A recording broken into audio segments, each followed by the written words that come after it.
What is up, wrestling fans? Welcome to a special Smark Announce Table edition of the Smark Out Moment Smack Talk podcast. I am your host of the panel, Tony Mango, and joining me on the mic for this episode is Callum Wiggins. What's up, Callum? Oh, we got a great night of wrestling for you here, Tony. We're going to pull up Vince McMahon and be like, oh, this is the best thing ever! What? Oh, what a maneuver. Well, if you have read what is the title for this and whatever, then you know what we're doing here. This is to prepare for the 2018 Royal Rumble event. We're going back in time 30 years ago to the first Royal Rumble, 1988. It took place at the Coliseum in Hamilton, Ontario, Canada. And if you're unfamiliar with what the Smark Announce Table is, essentially what we're going to be doing is providing a commentary track of just our bullshit and stuff to go along with. It's kind of a mixture between an audio commentary you'd see on a DVD and a watch party, a live viewing thing, one of those kind of internet startup kind of things. So unfortunately, for copyright reasons on this YouTube video, we cannot provide you with the video of the match itself because we will get taken down. Although, apparently, when it comes to YouTube, it doesn't matter about a lot of things recently. You can do a lot of things that spoil what their terms of service are, and if you're popular enough, other people get punished. That's what happens. If you're Logan Paul and you act like an asshole, smaller channels are the ones that don't get to monetize anymore. Tony, when are we putting the video of the guy who hung himself on? We might as well do it now because we have 30 days to make money, and that's it. Real quick about that, while we're just talking about it before we get started here, I know that some people are like, start the fucking thing. All right, well, you could skip it. There's a fast forward button on YouTube. The setup when it comes to this whole thing, YouTube is going to be demonetizing probably, I'm assuming, 70% of all their channels because they don't want to have the advertisers pissed off anymore, and they realize that they're lazy and they don't want to actually do the effort of not just automating everything. So at least I've gotten an email for Fanboys Anonymous. I don't know why I haven't gotten one for the All Talk Show. That makes no sense. And I haven't gotten anything for Smark Out Moment, but there's a potential that all three, or just one, or none, but I'm assuming at least Fanboys, is not going to be able to make money anymore. The only way to do it would be through Patreon or the Brave browser. If you have that and you click on there and you watch videos, then it's kind of like a Bitcoin type thing or something. I don't know. I just set it up the other day. I don't understand how it works. But if you want to continue to see things happening on Smark Out Moment and on Fanboys Anonymous, consider donating to the Patreon. $1 a month, $2 a month. It sounds ridiculous, but $1 a month from a couple of different people actually makes a big difference. So if you want to see us continue to work on this kind of stuff, make sure that you try to support us in any way that you can. And in the meantime, we will continue to work on some things because why not? And eventually, if it doesn't turn out right, then I don't know, maybe we won't do podcasts anymore. Blame YouTube. It's not my fault.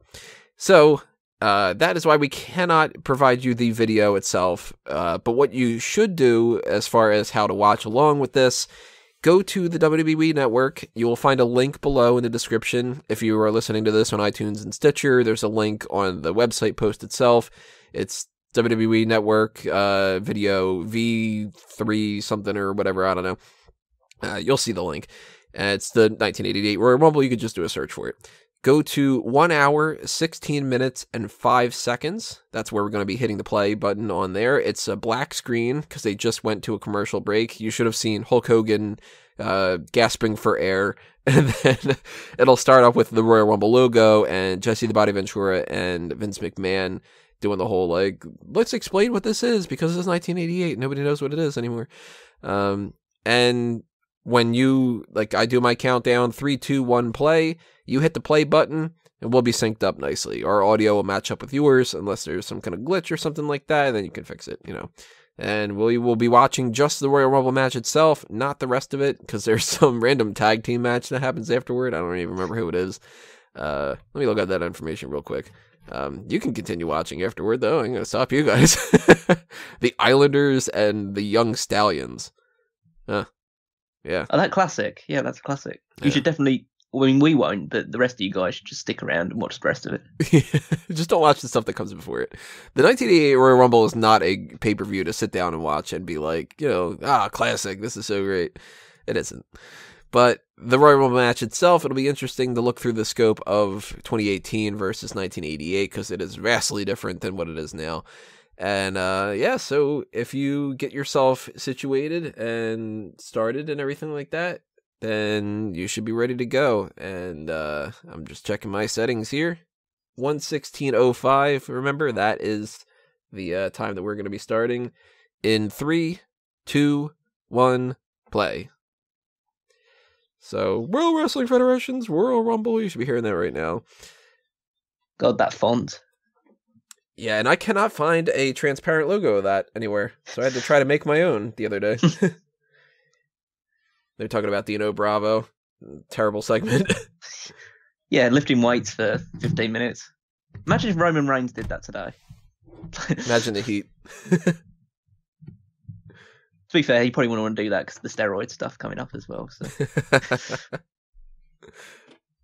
Okay, now they explain. We'll do a announce table of us doing the announce table, and we'll be like, "Oh, remember that Roman Reigns thing? Oh, that was fun." Yeah, so this is where they're trying to explain to people the luck of the draw because we've never had that before. And now we're so used to it that we just kind of go, number 30 is the best thing, even though it took how many years until a number 30 ended up winning? God knows. 2007 was the first one. Yeah, so... Yeah. 9 years? Nope, that's not good math. Wow. Nearly 20 years. 20 years, like, almost. Yeah. To be fair, I do tend to skip 2000 to 2010 a lot. I think most people wish they could. Well, they're respective wrestlers. This is when Vince used to smile a lot. Yeah. That hair as well. Here we go. We got the Fink. Oh my god, they don't even have entrances. Nope. They have no music, no entrances. I actually don't even remember if they have a countdown. I don't think that they have a countdown clock on this. I think it just sort of ends up being like, oh, look at that. Somebody else is coming out. So is the Fink going to just basically say the exact same thing that Jesse and Vince would just say? Yep. I can't remember which Royal Rumble it is, but there's one of them where he goes on and on and on, and Jerry Lawler's like, oh my god, come on. Like, this is heel Bret Hart, right? Yeah, it looks like fat Bret Hart as well. He's got a bit of... He's got a bit of like a gut to him, hasn't he? In this one, Bret Fatman Hart. That kid looks dazed. Yes, so excited. It's 1988. His dad just gave him a beer. He's fucking out of his mind. That kid is now like nearly 40 years old. Oh, God. Wonder what he's doing now. Watching this. Bret Hart didn't even have his custom glasses. He's just got random sunglasses. Oh, people putting their thumbs down. Fuck you, Bret. I still believe this is real. This is the time when people still cared. He'd be getting cheered now, wouldn't he? Because he'd just be like the cool heel. He would be. He's got glasses. Woo! Unless WWE wanted you to cheer him, then it would be, he's got glasses. Boo. And here's Ricky Steamboat, for those who understand that joke. Tito Santana was never a guy that I was really that into. I kind of saw him, even as a kid, as just being like, he's a jobber to the stars. I just always saw him as like this like nearly guy. Like a guy that's always in and around the top stars, but is like the one that would take the fall. Yeah. Like wasn't he in this like that big one of those big Survivor Series matches when he was teaming with Hulk Hogan and the Ultimate Warrior? Oh, those are way too much that I can remember, but it sounds like the type of thing that would have happened. It would have been like Hogan, Warrior, Santana, and like I don't know, somebody who's like a real like lowly kind of person, so that way that person gets eliminated first, like a Junkyard Dog or something. Or the guy that ends up winning this match. We won't spoil it for people that don't know.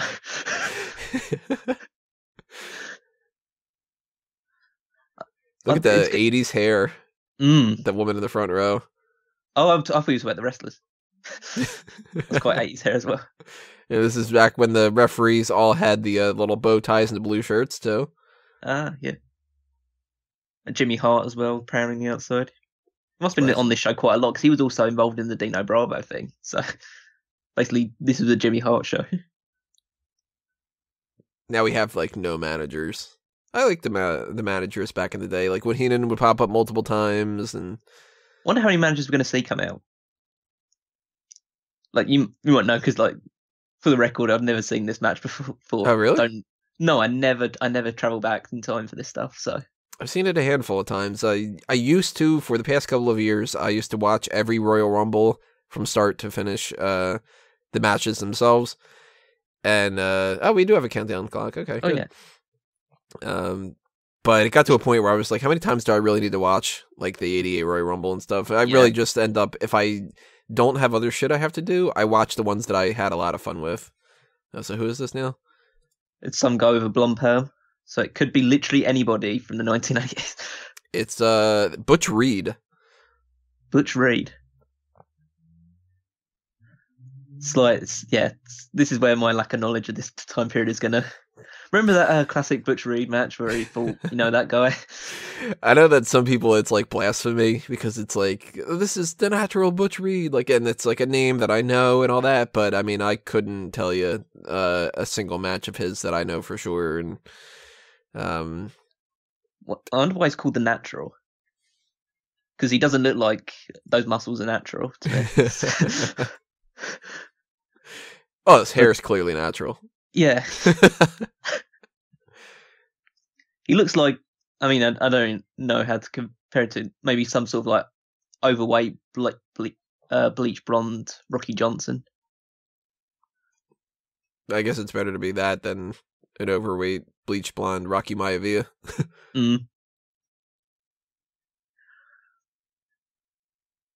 Yeah, Bret Hart doesn't have any hearts on his ring gear. Yeah, it's very plain, isn't it? Oh, the heel's ganging up, so at least it's following like a good structure.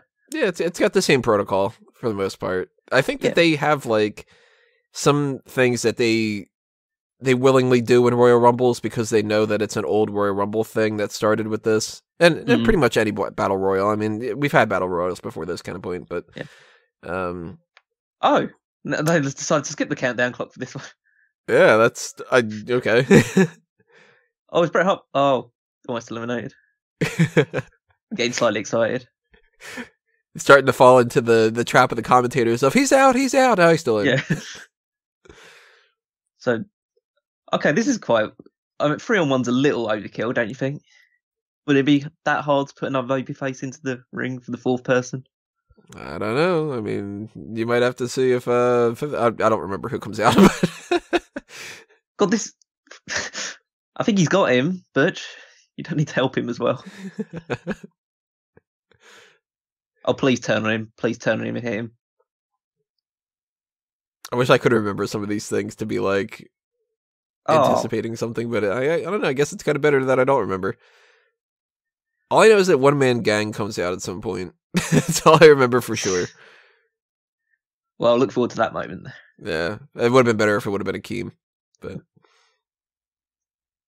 Hey, you guys have to throw him out, right? No, you just need to hit him with a bunch of fists and toss him back and forth. I forgot the original Royal Rumble could be won by knockout as well. Oh, there they go. Now they start. And now we're starting at 13 for the clock. The next clock's going to be 26. And God, look at... Is that Earl or is that Dave Hebner outside? I think it's Earl. Wow. Oh, babyface Earl Hebner. There we go. Jake. There's a babyface. You want to play 21? Well, I've got 13. There goes Butch Reed.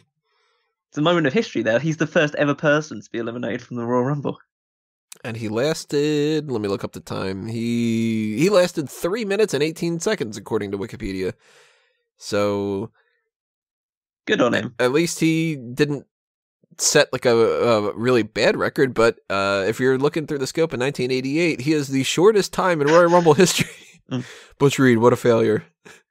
And at this point, it's like Bret Hart and Tito Santana, they're going the distance. They're a full, however many minutes this has been, 4 minutes or whatever. Yeah. Butch 318 says, I just hit the floor. Neidhart doesn't even budge. Yeah, great selling there. He just breathes a little heavy. He's just kind of like, meh. That's kind of annoying. If he fell over, he probably wouldn't be able to get back up. So,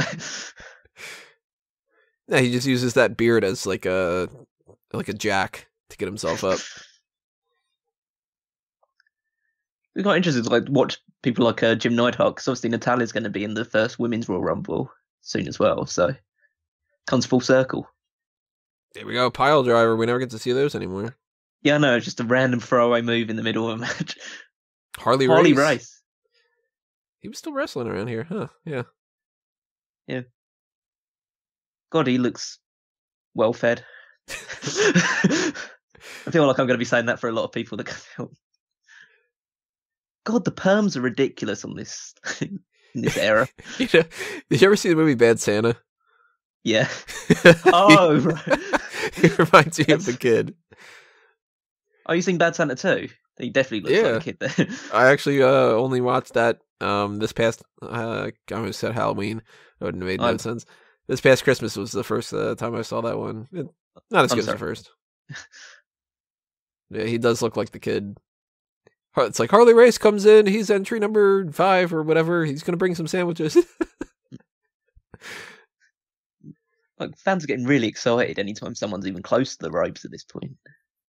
Like, the novelty's still fresh with them.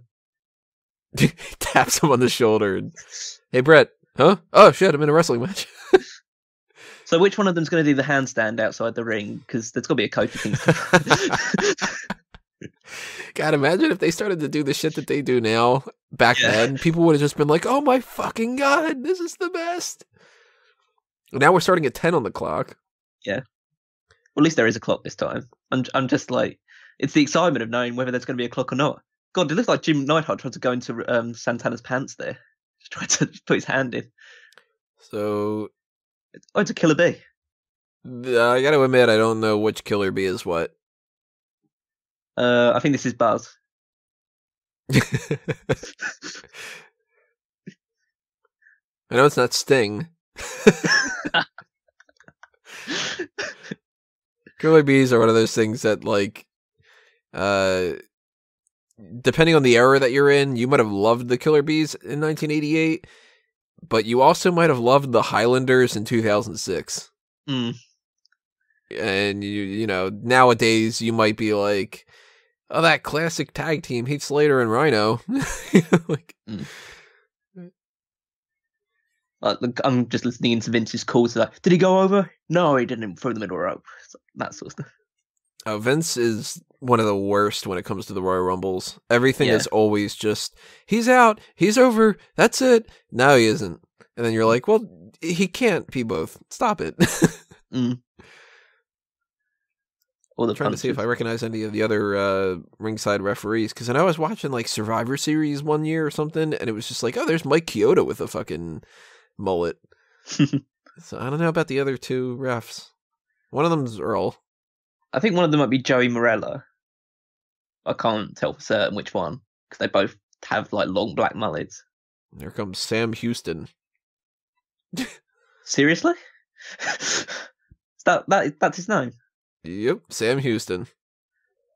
God, this is sort of like a guy that you'd see on like WCW jobbing to Dusty Rhodes or something. God, he took about 3 minutes to hit that punch. It's so weird. Nowadays, we're so accustomed to the idea of like, the Royal Rumble has so many options. I mean, they have well over the 30 mark where they can just always just use people on the main roster and stuff. But then we have NXT, so we get like Ty Dillinger popping up at number 10, and we're like, oh shit, Ty Dillinger, like that's really cool.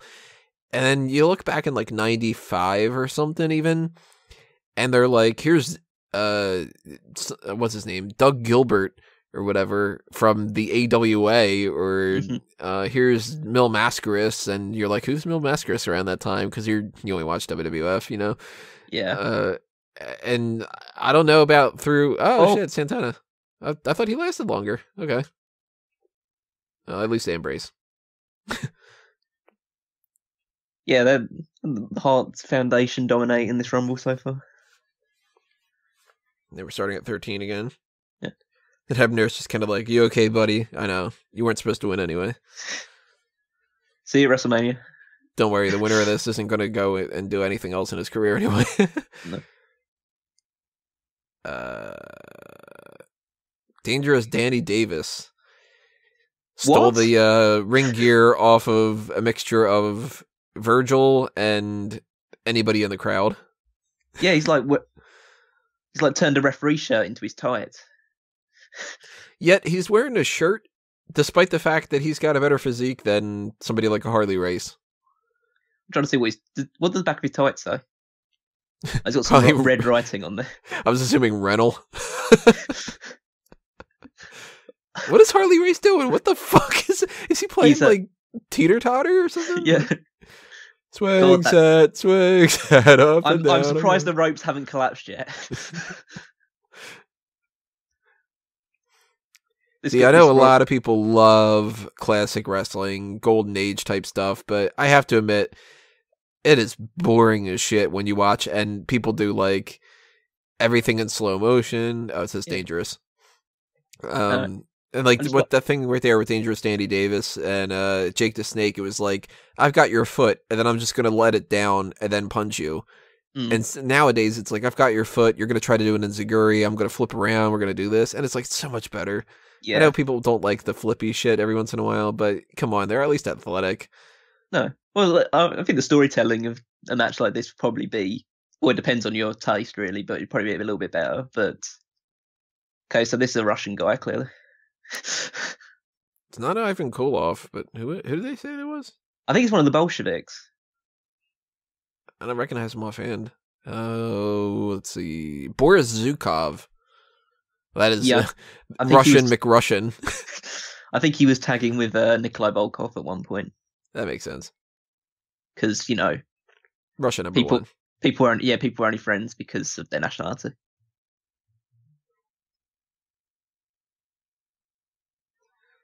How bad would that be if one of the Killer Bees ends up getting out Harley Race? Legend, King of the Ring, former, multi-time world champion in NWA and whatever. And then it's just like, Killer Bee can take me out. Why not? Yeah, I mean, they're dangerous animals. He's allergic, that's why. I need an EpiPen. Get the young guys over. I mean, Harley must be right at the back end of his career right now. Harley's still alive, right? That sounds mean to say, but he was at the Money in the Bank. Oh, was he? He was meant to be at the Money in the Bank show. The one where all the legends were sitting at the side for the Randy Orton match. He was meant to be there, but I think it was ill health meant he wasn't there. But I think, to my knowledge, he's still alive.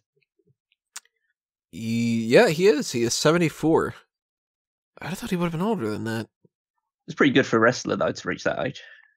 Apparently, he used to also go by the ring name Jack Long. He'd be more Jack Wide at this point in his career. We're starting at 13 again. I guess if they picked 13, they were just like, that's good enough. Yeah. How many people have been in? There's only been 2 eliminations so far.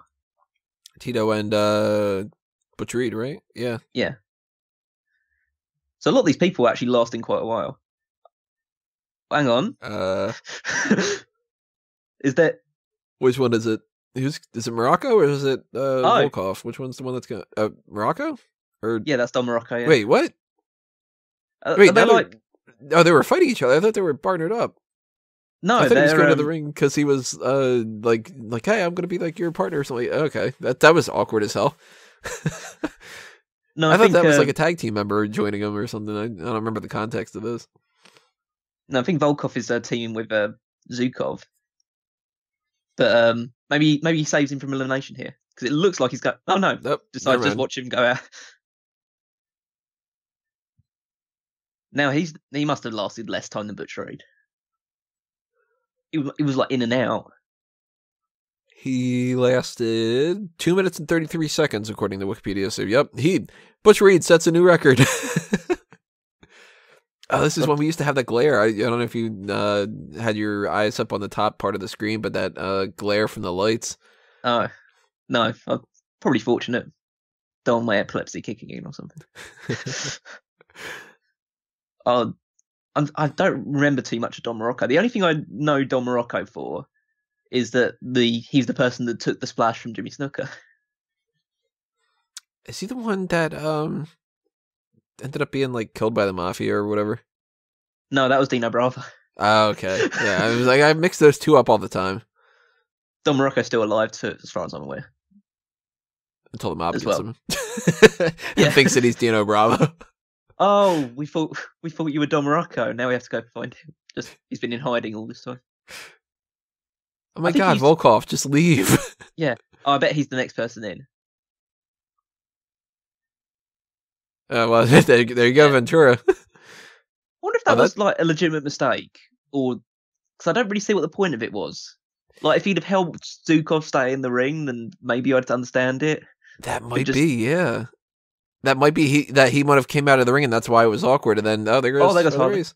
He took an actual bump. Like, was that a Bret Hart that eliminated? I think so. That must have been like out of respect type thing. Oh, I want the kid to do it. The kid's going to be good. That kind of thing. Yeah, I think that might have been what happened with Volkoff. That makes sense. He comes out and he hits them because he's like, well, I got to do something. I can't just be coming out. You're taking my spot. What's going on? And then he argues with them and says, I was supposed to come out after Sam Houston or whatever it was. So they just go out and I just like sit out here for a little bit. It's 1988. We don't understand how this works. God, Harley's hanging around quite a long time. Like, leave. Oh, maybe he's the next one. I'm also like, I'm picturing that and thinking, okay, so someone's going to get eliminated now and the referees aren't going to see it because he's been hanging around so long. But nothing's happening. They're just still fighting. Nah, they didn't even think of that kind of rule back then. I know. Actually, I don't even know if they had a time that they mentioned anything about the both feet have to hit the floor kind of thing. I think that they only really started mentioning that after Shawn Michaels. God, Harley, leave. You're distracting me from the insane action that's going on in the ring. There goes Hacksaw. Wearing black. Yeah. God, that mullet. Crowd are going crazy for him. Oh! That was fucking random. Just, hey, fuck you. No, fuck you. Okay, so that's fine. I love that Vince McMahon laugh. That ha ha ha. Haha, that was great. I'm making money today. Like, Hacksaw the high flyer there.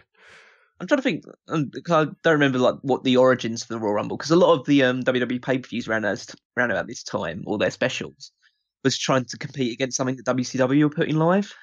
So is this kind of the similar thing with the Royal Rumble? I don't think so. Because I'd imagine there might have been some sort of like Clash of the Champions event going on the same day, like one of their big free TV events, and they decided to just put the Royal Rumble on instead. Say, fuck you guys. Fuck you, WCW. We're going to throw people over the top rope and make money.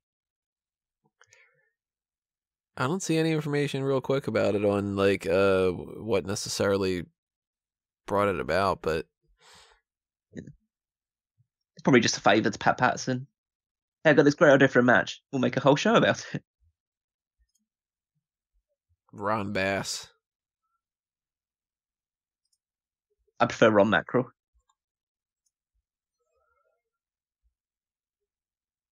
Had some good COD recently. Ron COD. Sounds really messed up. So, Outlaw, I guess, is just one of a long list of cowboy gimmicks in WWE. He's got like two horseshoes on his tights. I don't know what they're trying to like indicate the spell. Looks like they're just meant to be like a really weird WW. So that's Killer B eliminated. There we go with the Ric Flair spot. Oh yeah, Don Muraco doing it. That's gimmick infringement right there. God, when Ric Flair comes into the company 3 or 4 years from now, he's gonna be pissed. Yeah, but he'll win. It'll be okay. Well, to be fair, I don't think Don Muraco was in WWE at that point, and that's the reason why. Flair came in and said, "Mate, you stole my spot. You're gone."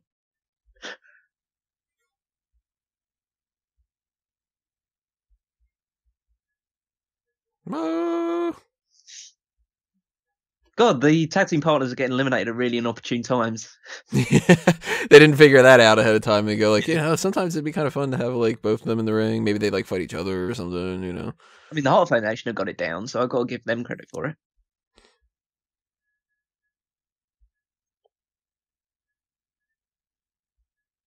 Oh, trying to see what's happening because just panning around the screen to nothing in particular. I still am just confused about the whole what was it, Danny Davis with the referee gear? Yeah.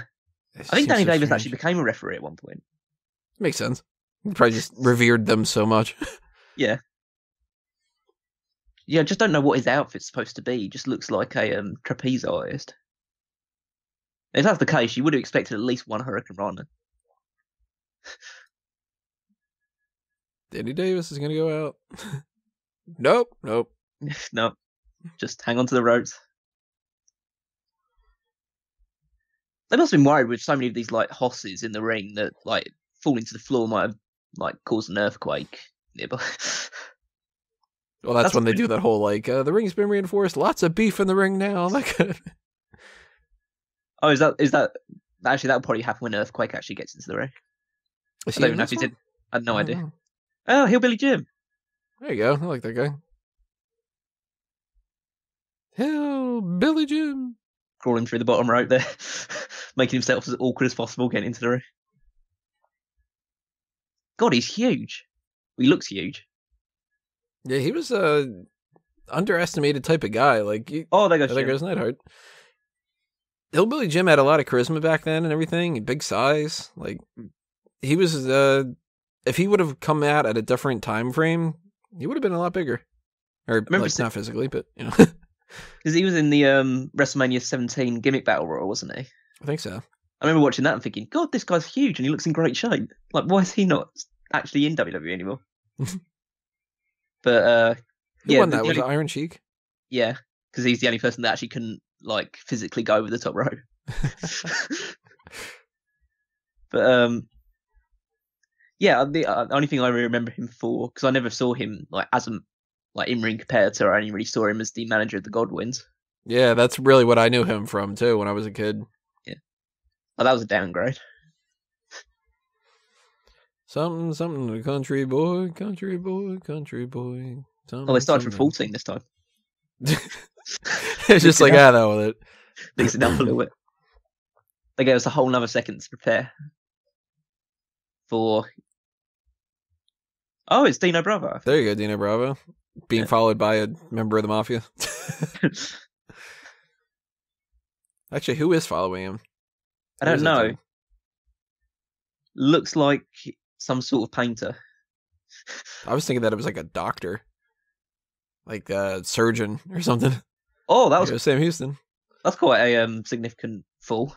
Most of them have just been like holding onto the ropes all the way down and stuff like that. He actually decided just fall. I'll invent the spot. I mean, that's the sign of a guy that's desperately trying to make a name for himself in WWE. Yeah. But then a bunch of years goes by and he sees Paul London and he goes, shit. That's probably one of my top 5 favorite eliminations, the Paul London one. I'm sure it's most people's, yeah. Like, the entire South for him. I mean, I don't know. I have a slight amount of respect for him, but I just think he's a bit of an idiot for trying to do a shooting star press onto the floor.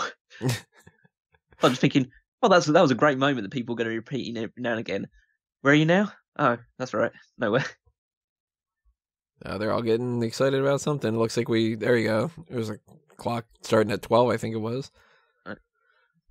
At least they're keeping it fresh. Yeah, nowadays with their consistency, always starting at 10. Ultimate Warrior, holy shit. I had no idea he was in this match. How the fuck does he not win this? Spoiler. Nice Don Tony. I think you throw him off the scent there.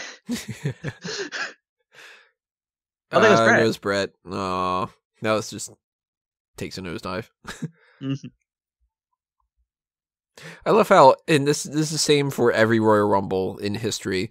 whenever somebody gets thrown out, the referees that are on the outside immediately start going, all right, you gotta leave. And it's like, dude, he just got pummeled and thrown out. Give him a second to catch his breath. Yeah. He's been in there for so long as well. Like, he's been there the entirety of the match to this point. That countdown started really quickly. That was no way that was the same interval as some of the other ones at this point. Bret apparently lasts 25 minutes and 42 seconds. So there's one man gang. Oh, that's why they had to start the countdown quickly, because it took him that long to get to the ring. This is Akima, right? Yeah. Yep.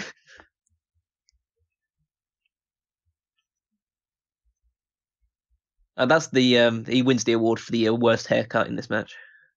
And he's up against some stiff competition. I don't know. I still think I might go with Butch Reed. Or Harley Race with that perm. Mm. I mean, he's got a goddamn helmet on his head. Then again, you're a one-man gang, and you've got just a mohawk with a mullet, too, and who is that? That's B. B went out there. Whatever Killer B that was. Yeah. Oh, he's cleaning house. Damn. Oh, there goes Jake. So he's the first, monster of the Royal Rumble, it seems. Yeah. He's just like, I guess I'm not going to just have hammer fist on you guy. Mm. No, nobody's beating up on Hillbilly Jim. I guess I'll do that. I've got a legitimate question. Why is Danny Davis still in this match? I could understand all the rest of them, but why is he still in this match? Look at the size of him compared to everyone else. Oh, Junkyard Dog's number 20. Okay, so there goes the whole field. Okay, so just one of these men is going to win the first ever Royal Rumble. And not get a title shot. Or anything, really. Yeah.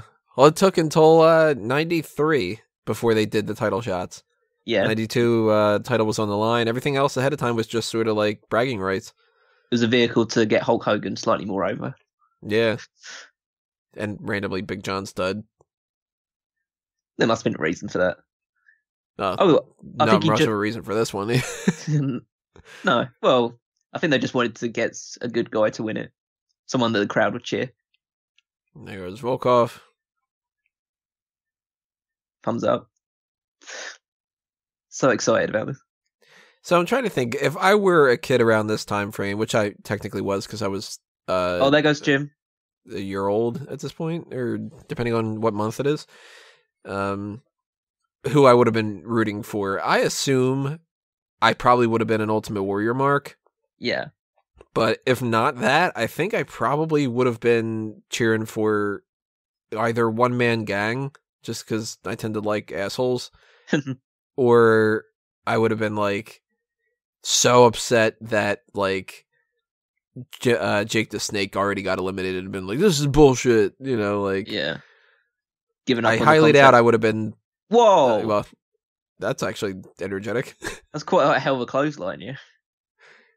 Yeah, I don't think back around this time frame I would have been like, no, Danny Davis.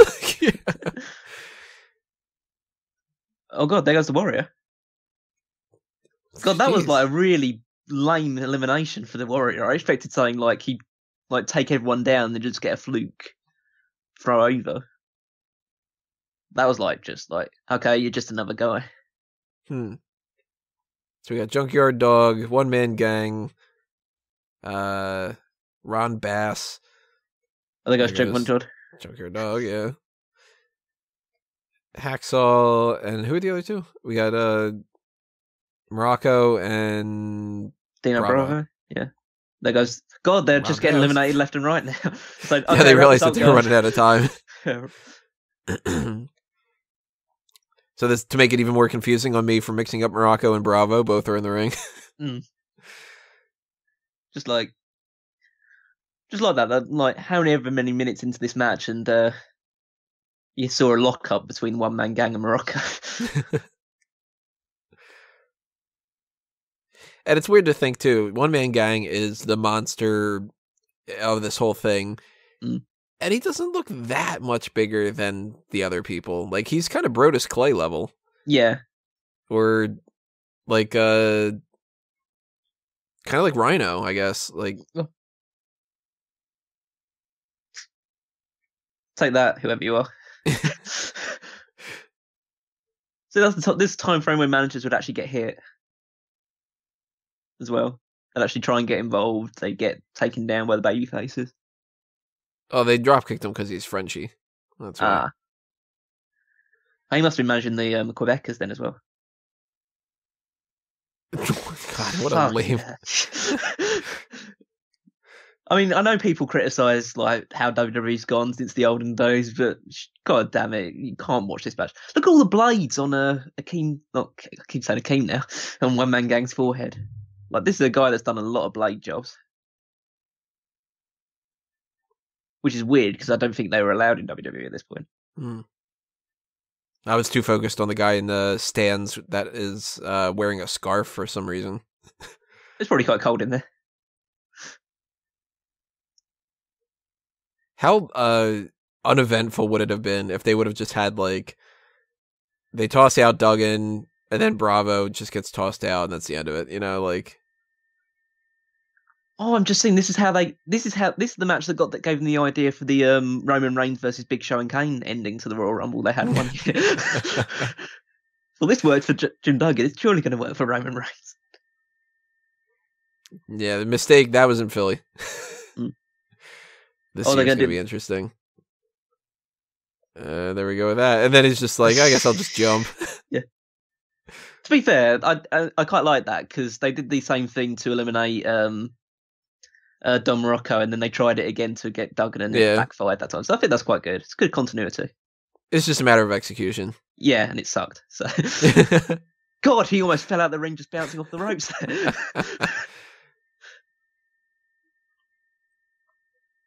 Do you think that tattoo's real on his head, or do you think that's just like put on? I don't know. I could see that being real.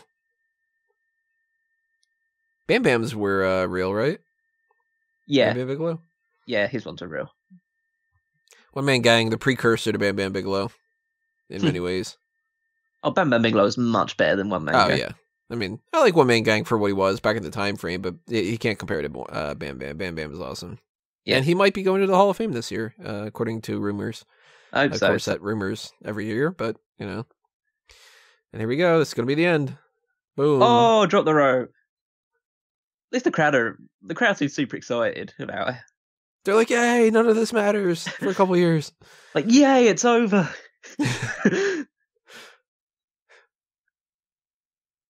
What, you're going to do it again next year? Okay. Next year, they learn that they need to add 10 more people to it. They make it much more of a spectacle. It's got the actual, like, ring apron is changed, and it's got top stars like Andre. I think Hogan's in that one, as well. That's 89. Yeah, so Andre's in it, Hogan's in it, Warrior, like actual people that meant anything. Yeah, it's like the only guy that really. Oh God, it's already ending. Up next, the Hulkster. Yeah, and it's just that quick. It's just Hacksaw won, and that's the end of it, kind of. And they move on past. They go to a commercial break, and then now we've got. They're already going past it to just say, like, let's talk about that Hulk Hogan thing again. Yep. Well, that was a thing. So it's amazing to see how things change in that 30-year time frame, because, man, is it different. If that happens in 2018, I'm quitting. I'm not watching anymore. Now we go back to earlier before. It's like, well, unless if you were just watching that Royal Rumble garbage or whatever, like that kind of thing. Yeah, that seems like it was like the little break in between the thing that actually matters. Yep. Because it's building to WrestleMania 3, so. Like, legitimately, how many people who were in that Royal Rumble were on the WrestleMania 3 card, let alone in a good match? I don't think they were going to look back and be like, remember that B. Brian Blair match? Hogan stealing some of the pants from Jesse. Can we quit now? It's hurting my brain. You mean you don't like the precursor to Tom Phillips? God, guy looks like he could be his fucking dad. Yeah, they all look exactly the same. I don't know who it is, though. It's a generic announcer number one. With the haircut of a Lego person. But yeah, that is the first Royal Rumble out of everything, and you look 10 years later, when you get to 1998, and it is considerably different. And then you get to 2008, some more changes along the way with that. Now we're 2018, and we're going to have 2 Royal Rumbles. We're going to have a Women's Royal Rumble, 30 people for each, of course. We've got countdowns that work, countdowns that have actual like sounds. We have entrances. It's in HD. There's actual people involved that you think could win other than like some random people and stuff. People you actually want to win rather than just a random assortment of people you probably didn't even know were in the match to start with. It's really an entirely different animal. And when you look back in time and you go, Hacksaw Jim Duggan is the first ever winner of the Royal Rumble, it seems so strange because if you look at it through the lens of the Royal Rumble being something that is prestigious and that means a lot and everything, and then you go Hacksaw, then you go, well, it wasn't his like highlight being United States champion in WCW kind of like. But I mean, he is a legend and all that, and can't take that away from him. He won the first ever Royal Rumble. Yeah, and yeah, it's an odd thing to look back on that and I mean, I'm 30, so this is around a time frame where it means nothing to me as far as like I was a kid and I was watching it. It wasn't. You're even younger than I am, so you're even more. Yeah, I was minus 5 years old when this. So what do you think? I mean, from that kind of perspective. I mean, it's honestly, it's so different to anything that I've ever been used to seeing. I'm not going to say that I hate it. It's a product of its time, and for its time, it was probably very successful and did a really good job. I like elements of the storytelling of it. I like the fact that they have elements that you do see still nowadays that have existed, like tag team members teaming up to try and eliminate people. You see like these little mistakes where someone tries to team up to eliminate somebody and they end up eliminating their own partner. So there are some classic elements that just keep being reworked and evolved into the current ones. But yeah, overall it sucked. Well, yeah, so that kind of does us in. I mean, everybody that's been watching this, make sure that you leave your comments. I should have said this ahead of time, but if you were watching it along, you could have done like this part, that's kind of funny when this happens or something like that. Yeah. But tell us what you thought about it. If you were watching this for the first time, what was your first impression? If you've seen it before, has it changed over the years? Do you have more of an appreciation for it just being an older kind of thing? Or do you kind of look at it the same way that we do, where it's like, it's great that it happened, and it's great that it turned into something a lot better, because if it would have stayed like this, it wouldn't have been great. But that's just wrestling itself. I mean, I can't watch WrestleMania 1. No. Like, ever. It's just not worth it and everything. And to be fair, I mean, you can watch stuff from... we were talking before we even started recording about how this week in WWE just has been that great on its own. So it's not like now is better. Everything's better when it's older. It happens. It's the best way to put it. Yeah, it's definitely not the case. Like, watching that has given me a bit of a better appreciation with what happened this week. Not much, but it has. Just enough that you go, well, we had some flippy stuff. We had some better in-ring action, and we have women this time around. Like, that kind of thing. But I don't know for sure if we're going to do any more Royal Rumble commentaries this year. If we do, you guys will be aware of it. And the best way to be aware of it is to subscribe to the YouTube channel. If it's still up, hit that subscribe button and ring the bell and check that off for notifications. You can also follow us on Facebook and Twitter at Smark Out Moment on both of those platforms. iTunes and Stitcher, of course, will still have whatever they've got going on. You can follow Callum as well on Twitter. Yes, you can find me at Wigmeister14. Just be sure to check out Smark Out Moments article sections. Put out some new stuff recently. Obviously, we have the weekly segments for Power Rankings, Triple Threats, Cheap Pop, Cheap Heat, Battle of the Brands. Wes recently put out a wrestling history lesson on a Royal Rumble surprise entry. So if you don't want to be shocked about who enters the Royal Rumble in previous years, so you might want to avoid that one. What? Yeah, but do feel free to check all that stuff because it's all good content. And as I mentioned at the start of this whole thing, if you are a supporter who wants to lend a hand in whatever way that you can to keep us running on Fanboys Anonymous and on Smark Out Moment, patreon.com/Fanboys Anonymous, patreon.com/Smark Out Moment.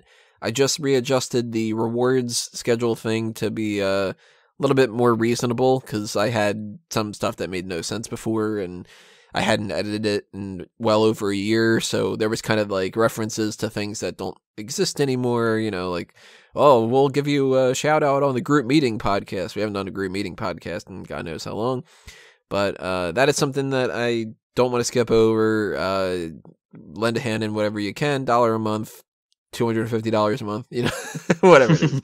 And we will sort out whatever we can sort out in the meantime. But that is going to do us in for this Smark Announce Table. We want to thank you for listening, everybody, and thank you for all the support that you guys do give. It means a whole lot, much more that you possibly know.